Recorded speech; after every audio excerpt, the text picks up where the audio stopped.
अंतर्राष्ट्रीय बाजारों में तनाव बढ़ता जा रहा है। एक और रूस और यूक्रेन का संकट जारी है तो दूसरी ओर अमेरिका इराक की कड़वाहट बढ़ती जा रही है। ग्लोबल चिंताओं के बीच अंतर्राष्ट्रीय बाजार टूट रहे हैं, कच्चा तेल उबल रहा है और घरेलू फ्रंट पर भी चिंताएं बढ़ती नजर आ रही है। रुपए की कमजोरी हर दिन के साथ बढ़ती नजर आ रही है। बाजार में एफआईज का निवेश भी थोड़ा धीमा पड़ता हुआ नजर आ रहा है। ऐसे में बाजार और निवेशक दोनों ही डायरेक्शन की तलाश में है। हर एक इन्वेस्टर यही जानना चाहता है कि बाजार की इस गिरावट को चेतावनी मानकर इससे दूरी बनाई जाए या फिर इस गिरावट में खरीदारी के खास मौके दिख रहे हैं। बाजार की नब्ज को समझने के लिए हम लेकर आए हैं आपके लिए खास पेशकश, बाजार मौका या धोखा।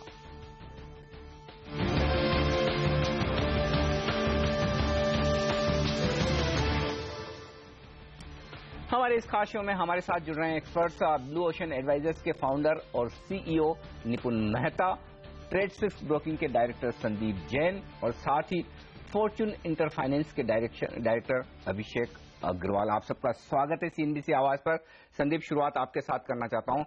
क्या एक अच्छी तेजी के बाद जिस करेक्शन की जरूरत होती है बाजार को हेल्दी बनाने के लिए, वो ग्लोबल मार्केट्स की चिंताओं के चलते आ रहा है?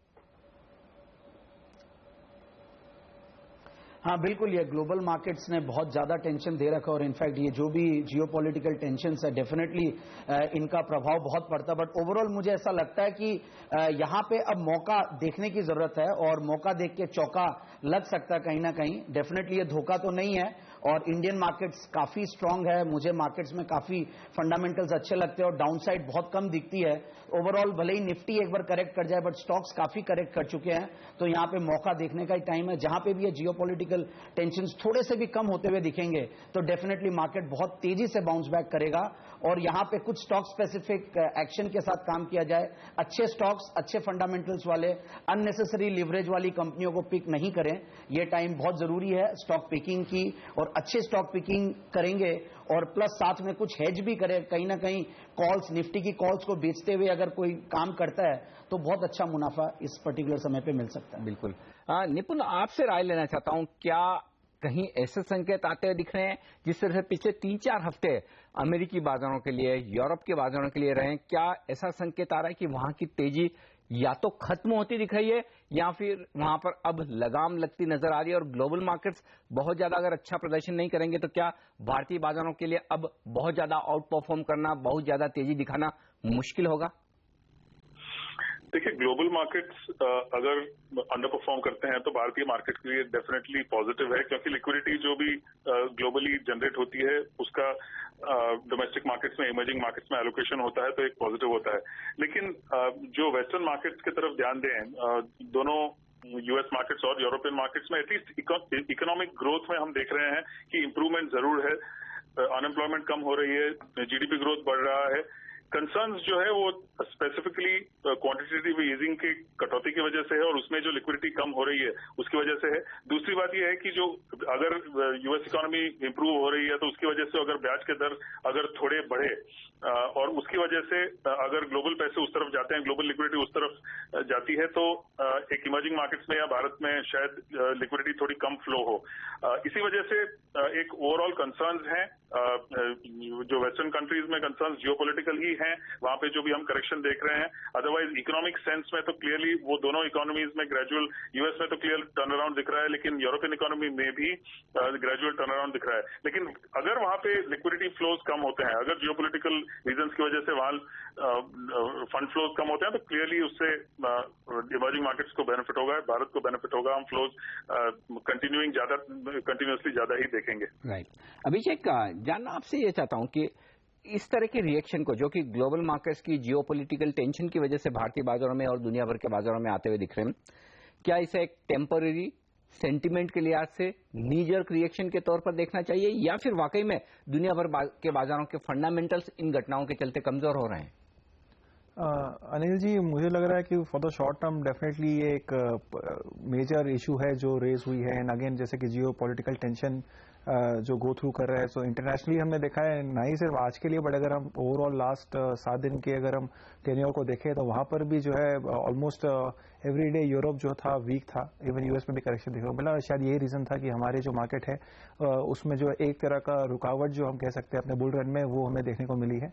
बट अगेन इस तरह की जो रुकावटें हैं वो हमारे मार्केट में कई बार हमने आते हुए देखी है। अगेन जियो पॉलिटिकल रीजन ही सिर्फ नहीं रहा होगा। अगर हम याद करें आज से साल 2 साल पहले भी तब पिग्स को लेके इशू हुआ था कि वहां पे कई सारी कंट्री डिफॉल्ट होंगी एंड कुछ समय के लिए हमारे मार्केट में इम्पैक्ट आया था। But going forward again domestic story पे ही मोर और लेस हर कंट्री प्ले करती है। लास्ट 3 साल में यूएस इकोनॉमी ने बहुत अच्छा किया and that's one of the reason कि उनके जो इंडाइसेस हैं वो ऑल टाइम हाई पर हैं। एंड अब जहां पर हम खड़े वहां से शायद नेक्स्ट 5 ईयर्स अब हमारे लिए बेटर होगा। तो गोइंग फॉरवर्ड मार्केट जो है ऊपर की तरफ ही कैचअप करेगा। ओके, तो यहाँ पर ग्लोबल टेंशन की कम होने के बाद बाजार के लिए मौका बनेगा तेजी का। क्या निपुण आप भी यही समझते हैं कि अब तक का जो रिकॉर्ड रहा है, चाहे वो फिर गल्फ कंट्रीज की दिक्कतें हों, पोर्चुगल या फिर इटली, ग्रीस, इन सारे देशों में जब जब भी दिक्कतें आई, स्पेन, उसके बाद ग्लोबल मार्केट्स की जो कमजोरी हुई, उस कमजोरी से जब भी उभरे हैं भारतीय बाजार काफी तेजी से ऊपर आए। क्या इस बार भी वही ट्रेंड दिखेगा आपको? कुछ हद तक अनिल यही लग रहा है। इसका सिंपल रीजन है कि जो डोमेस्टिक इकोनॉमी में डिमांड है, रूरल डिमांड जो क्रिएट होती है या फिर जो अर्बन डिमांड है वो जो ग्रेजुअली इंप्रूव हो रही है, फार्मिंग की तरफ से इंप्रूव हो रही है, ओवरऑल एफएमसीजी के लिए या फिर हेल्थ केयर के लिए जो डिमांड इंप्रूव हो रही है, उसकी वजह से एक इंटरनल कंजम्पशन स्टोरी है, इंटरनल ग्रोथ स्टोरी है। उसी की वजह से एक पॉजिटिव जीडीपी ग्रोथ इंक्रीज होता है। भारत की जो इकोनॉमी है वो ज्यादा डोमेस्टिक जीडीपी से ज्यादा का कंट्रीब्यूशन ज्यादा है और एक्सपोर्ट का कंट्रीब्यूशन रिलेटिवली कम है। तो इसी वजह से जब भी जियोपॉलिटिकल डिस्टर्बेंसेस कम होते हैं तो उसकी वजह से भारत की तरफ एफआई फ्लोज इंप्रूव होते हैं, एफडीआई फ्लोज भी इंप्रूव हो जाते हैं, जिसकी वजह से क्लियरली हम एक अपवर्ड मोमेंटम, ग्रोथ मोमेंटम जारी होता हुआ देखते हैं। तो क्लियरली एक डीकपलिंग जैसा सिनेरियो है। जब भी एक ग्लोबल डिस्टर्बेंसेस होते हैं, कुछ हद तक रिस्क अवर्जन की वजह से एक सेफर एवेन्यूज में पैसा चला जाता है। तो कई बार हम गोल्ड में या ऑयल में पैसा जाता हुआ देखते हैं, लेकिन जब भी ये खत्म होता है तभी एक सेफर इकोनॉमीज है, जैसे emerging faster growing emerging economies है भारत जैसे, उसी में हम फंड फ्लोज देखते हैं। तो पॉजिटिवली ही भारत के लिए हो जाता है। तो हमारे तीनों एक्सपर्ट एक बात तो साफ तौर पर मान रहे हैं कि ग्लोबल मार्केट्स की इन चिंताओं में जो कुछ करेक्शन भारतीय बाजारों में आता हुआ दिख रहा है वो आपके लिए डेफिनेटली खरीदारी करने का मौका है, तेजी करने का मौका है। भारतीय बाजारों के लिए कोई बड़ी दिक्कतों की बात नहीं, दुनिया भर के बाजारों के साथ हम थोड़ा बहुत तो कमजोर होंगे। लेकिन 2 बड़े सवाल है, खरीदारी कब की जाए, किन लेवल्स पर की जाए और साथ ही किन शेयरों में, किन सेक्टर्स में। इन 2 सवालों के जवाब लेंगे हमारे एक्सपर्ट से एक छोटे से ब्रेक के बाद।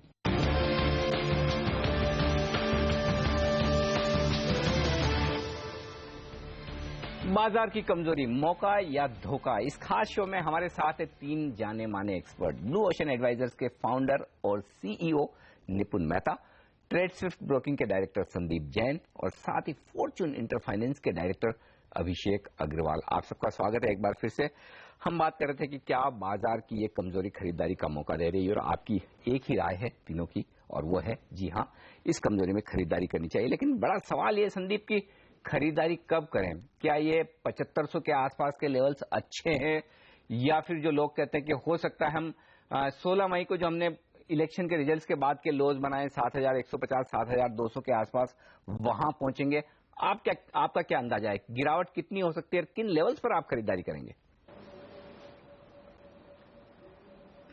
देखिए अनिल जी, जब आपको ब्रॉड बेस्ड स्टॉक और या लार्ज कैप लेना हो तो डेफिनेटली मार्केट की टाइमिंग इंपॉर्टेंट है।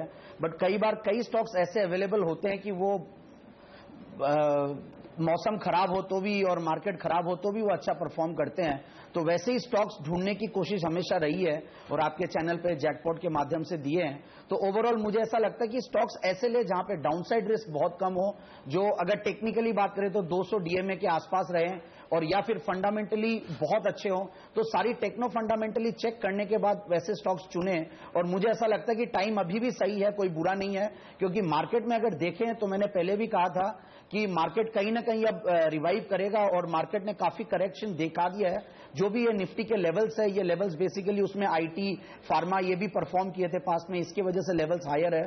बट जो हाई बीटा स्टॉक्स है, जो भी लिवरेज कंपनीज है, वो लोग ऑलरेडी उनकी काफी पिटाई हो चुकी है। और मेरे हिसाब से जब शो पे आने के पहले जो मैं देख रहा था, करेंसी काफी रिकवर की है, रुपया रिकवर किया है, और प्लस यूरोपियन मार्केट्स भी कहीं ना कहीं सपोर्ट ले रहे हैं। तो मुझे ऐसा लगता है कि सोमवार के दिन जैसे ही मार्केट खुलता है तो जो स्टॉक्स रेकमेंड कर रहे हैं डेफिनेटली उनको बाय करने का अच्छा मौका होगा। बिल्कुल। तो संदीप, आपने जो हिंट दिया है कि अच्छे स्टॉक्स खरीदने का वक्त अब भी है, आज भी है, वो स्टॉक्स में थोड़ा आपसे आगे लूंगा कि किस तरह के वो मिड कैप और स्मॉल कैप शेयर हैं जिन्हें बाजार की गिरावट से ज्यादा फर्क नहीं पड़ता। लेकिन अल्टीमेटली एक इन्वेस्टर सेंसेक्स और निफ्टी तो देखना ही चाहता है, और निपुण उस लिहाज से आपसे राय लेना चाहता हूं, वर्स्ट केस सिनेरियो में कितना करेक्शन देखते हैं आप? क्या ये मानना ठीक है कि हम 7,150, 7,200 के नीचे तो नहीं फिसलेंगे? देखिए, प्रेडिक्शन करना मुश्किल है, लेकिन मैं समझता हूँ in the worst case scenario यहाँ से अभी शायद 5% मार्केट 5% गिर सकता है।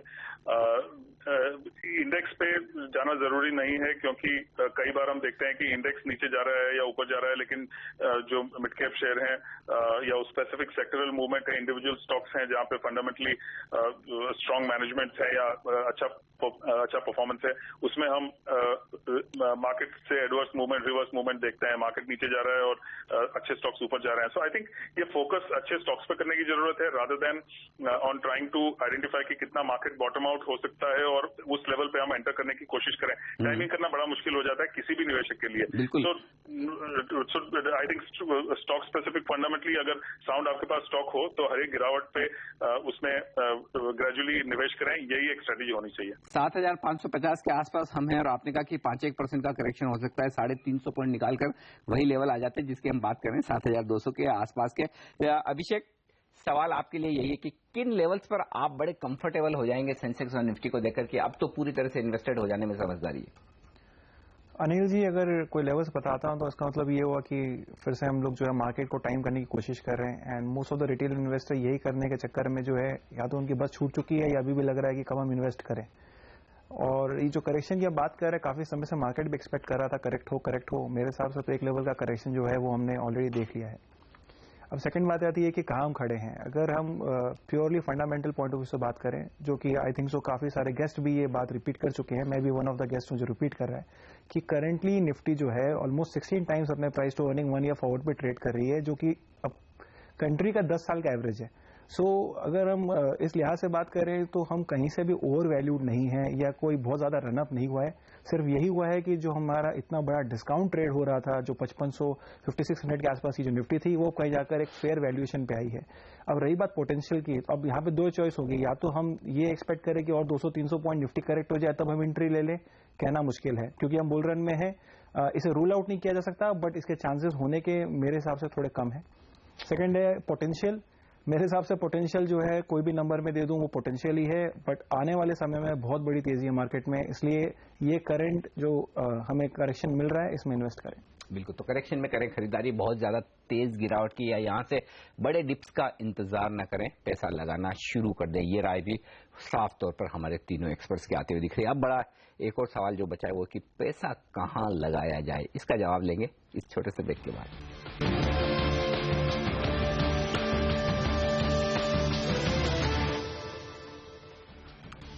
हमारे खास शो में आप सबका स्वागत है। हमारे साथ हमारे एक्सपर्ट है ब्लू ओशन एडवाइजर्स के निपुण मेहता, ट्रेड स्विफ्ट ब्रोकिंग के संदीप जैन और फॉर्चून इंटर फाइनेंस के अभिषेक अग्रवाल, और हम खास तौर से चर्चा करें इस बात पर कि बाजार की ये तेज गिरावट मौका दे रही है आपको खरीदारी करने का, निवेश का, या फिर चौकन्ने हो जाइए, आगे खतरा है। हमारे एक्सपर्ट्स मानने हैं खतरा नहीं है, ये पैसा लगाने का मौका है, और अब से लेकर यहां से अगर कुछ और 4-5% तक की कमजोरी बाजार में आए तो फिर आप डेफिनेटली पैसा लगाइए। लेकिन कहां लगाएं पैसा, इस सवाल का लेते हैं जवाब।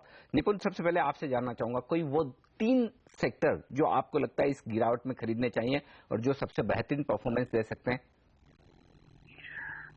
देखिए अनिल, आई थिंक सेक्टर्स जब सिलेक्शन करें या इंडिविजुअल स्टॉक सिलेक्शन करें इन सेक्टर्स में, तो देखना ये जरूरी है कि कुछ हद तक जो एग्जिस्टिंग ग्रोथ सेक्टर्स हैं उनमें फोकस कर सकते हैं, और कुछ हद तक जो आगे 2 या 4 क्वार्टर में जो ग्रो करेंगे उन सेक्टर्स में फोकस कर सकते हैं।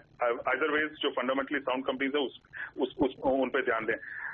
इन द फर्स्ट सेगमेंट मेरे हिसाब से फार्मा कंपनीज, जो लार्ज कैप फार्मा कंपनीज हैं, जिन्होंने जून क्वार्टर के रिजल्ट भी देखे थे, बहुत ही अच्छे रिजल्ट दिखाए हैं, उन कंपनीज पे क्लियरली फोकस कर सकते हैं। इनमें अगर लुपिन ऐड करें, डॉक्टर रेड्डीज देखें या सन फार्मा देखें, रैनबैक्सी के एक्विजिशन के बाद जिस हिसाब से स्ट्रॉन्ग कंपनी हो जाएगी, ऐसी large cap pharma companies focus अगर करें तो इस पे आगे जाके whether they are considered as growth companies or identified as defensives, उसमें काफी फायदा हो सकता है। जो सेकंड कैटेगरी है जहाँ पे आगे जाके अगर ग्रोथ की अच्छी possibilities depending on domestic economic growth पे जो डिपेंड करते हैं, ऐसे सेक्टर्स देखें तो एक सीमेंट पे हमारा फोकस है। आई थिंक सीमेंट में काफी अंडर यूटिलाइजेशन है कैपेसिटीज का, अच्छी कैपेसिटीज बिल्ड हुई है पिछले 2 या 3 सालों में। एट द सेम टाइम जो gradual demand expectation, increase expectation है या फिर कुछ हद तक प्राइसिंग पावर एक्सपेक्टेड है कई रीजन्स में जहां कंपनीज प्राइसिंग डिफाइन कर सकेगी सीमेंट का, उसकी वजह से और इंक्रीज कैपेसिटी यूटिलाइजेशन की वजह से इनमें ग्रोथ दिखता है clearly. At the same time तो प्रॉफिटेबिलिटी का ग्रोथ भी दिखता है। तो इस कैटेगरी में क्लियरली हम लेट्स से ओरिएंट सीमेंट देख सकते हैं या श्री सीमेंट देख सकते हैं, जिनमें आगे जाके अच्छा ग्रोथ सीमेंट सेक्टर में दिखता है। तो क्लियरली ये 2 सेगमेंट्स हैं, 2 सेक्टर्स हैं जहाँ पे अच्छा प्रॉमिस दिखता है। तो निपुण को यहाँ पर फार्मा स्टॉक पसंद है, लुपिन, डॉक्टर और सन फार्मा, रैनबैक्सी जैसे शेयर खरीद सकते हैं आप। दिग्गजों में सीमेंट खरीदना चाहें तो छोटे शेयर खरीदिए, यहाँ पर वैल्यूएशन अब भी आकर्षक है, ओरिएंट सीमेंट और श्री सीमेंट। लेकिन 3 स्टॉक आपसे लेना चाहूंगा संदीप, जो आपकी लिस्ट में खासतौर से छोटे शेयर जो आप खरीदने की राय देंगे इन लेवल्स पर। शुरुआत करूंगा मंगलम सीमेंट से। सीमेंट को निपिन ने भी रेकमेंड किया है और इनफैक्ट बेहतरीन स्टॉक है ये भी, और करीब 20-30 की अगर 30 की पी पे ये इंडस्ट्री चल रही है और ये करीब 19-20 के पी पे ये अवेलेबल है मंगलम सीमेंट्स। और इनफैक्ट एक्सपेंशन भी हुआ है और कुछ लास्ट ईयर परफॉर्मेंस थोड़ा सा खराब था क्योंकि प्लांट बंद था कंपनी का। तो मुझे ओवरऑल लगता है कि ये जो सारी जो खराबियां थी वो अब सब कहीं ना कहीं डिस्काउंटेड हो चुकी है और सिर्फ 600 करोड़ की मार्केट कैप है और करीब 100 करोड़ लगभग की कमाई करती है कंपनी। और आगे अब आने वाले क्वार्टर्स में रिजल्ट बहुत अच्छे आने वाले हैं। राजस्थान कोटा में इनका प्लांट है, तो और मैं जो भी राजस्थान में प्लांट्स होते हैं उनको अच्छे से ट्रैक करने की कोशिश करता हूं। तो अब मुझे जो फीडबैक मिला है, भले ही वो इंडस्ट्री प्लेयर से भी मिले और वहां पे भी जो मैंने बात पता की है, ओवरऑल अब कंपनी की बहुत जो समय है बहुत अच्छा आने वाला है, क्योंकि स्ट्राइक की वजह से बंद था, प्लांट मेंटेनेंस की वजह से जो प्रॉब्लम्स थी, अब कहीं ना कहीं वो सेल्स में कन्वर्ट होंगे और प्रॉफिटेबिलिटी बेहतरीन होगी। और मुझे लगता है ये जो टेक्निकली भी अगर बात करें तो 225-30 के लगभग बहुत स्ट्रांग रेजिस्टेंस था और अब कंपनी कहीं ना कहीं आगे निकलेगी। और price to book value wise भी बहुत सस्ता लगता है, 1.21% पे है, जो जनरली 3.5 to 4 रहता है पूरे इंडस्ट्री में।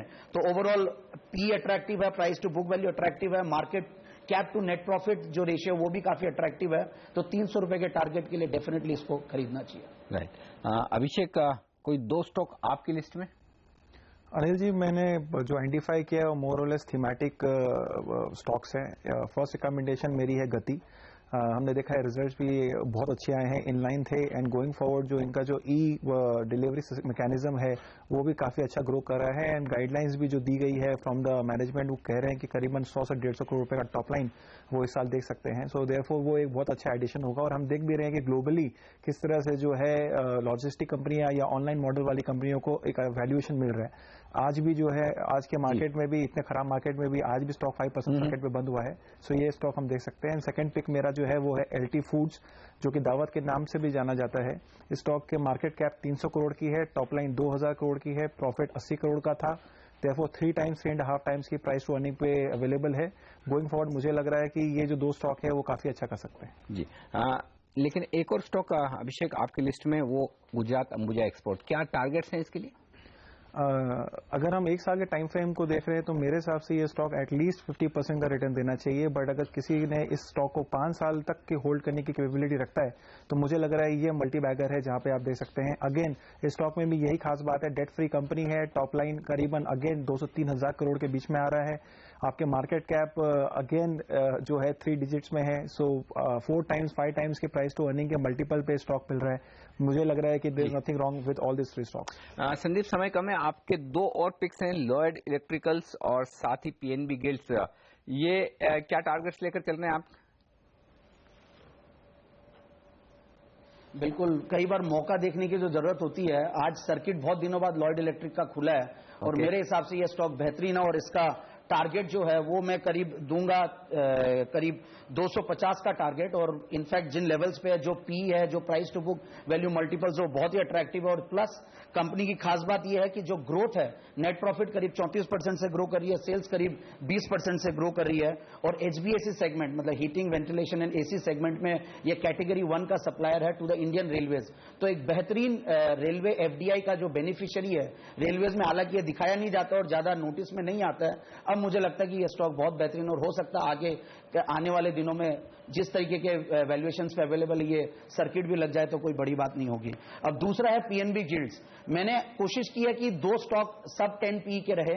ये 6-7 के पी मल्टीपल्स के स्टॉक है जहां पे अब डाउनसाइड रिस्क बहुत ज्यादा नहीं है और डिविडेंड यील्ड भी बहुत अच्छी है। इनफैक्ट अगर देखें तो पीएनबी गिल्ड्स की डिविडेंड यील्ड है 4.80, 20-21 रुपए के लगभग चल रहा है। बेहतरीन स्टॉक है और प्रॉफिटेबिलिटी पर एम्प्लॉई बहुत अच्छी है इस कंपनी की, जो है 1.70 करोड़, 1,70,00,000 रुपए एक एम्प्लॉय की कमाई है इस कंपनी में। तो ओवरऑल मुझे जो लगता है कि ये सारे जो फैक्टर्स है और प्लस जो प्राइस टू बुक वैल्यू और बुक वैल्यू पी मल्टीपल्स है, इन सबको देखते हुए, डिविडेंड यील्ड को देखते हुए, ये कंपनी बहुत बेहतरीन और प्राइमरी डीलर है और लाइसेंस्ड प्रोडक्ट है। तो ओवरऑल एंट्री बैरियर्स भी इस पर्टिकुलर सेक्टर में, तो डेफिनेटली इसमें निवेश करें। और 30 रुपए का टारगेट दूंगा मैं और 20-21 के लेवल्स पे अभी। बिल्कुल, तो संदीप को पसंद है यहाँ पर लॉयड इलेक्ट्रिकल्स, मंगलम सीमेंट और पीएनबी गिल्ड्स। वहीं अभिषेक रिकमेंड कर रहे हैं एलटी फूड्स, गति और गुजरात अंबुजा एक्सपोर्ट्स। और साथ ही निपुण ने सीमेंट और फार्मा शेयरों में खरीदारी की राय दी है। साफ तौर पर हमारे तीनों एक्सपर्ट्स ये मानते हैं कि बाजार की इस कमजोरी से घबराएं नहीं। लॉन्ग टर्म इन्वेस्टर्स के लिए बाजार में उतरने का, पैसा लगाने का एक बेहतरीन मौका है और गिरावट में खरीदारी करने की कोशिश करें। आप तीनों का बहुत बहुत शुक्रिया सीएनबीसी आवाज के लिए इस खास चर्चा में मौका या धोखा में अपनी राय देने के लिए।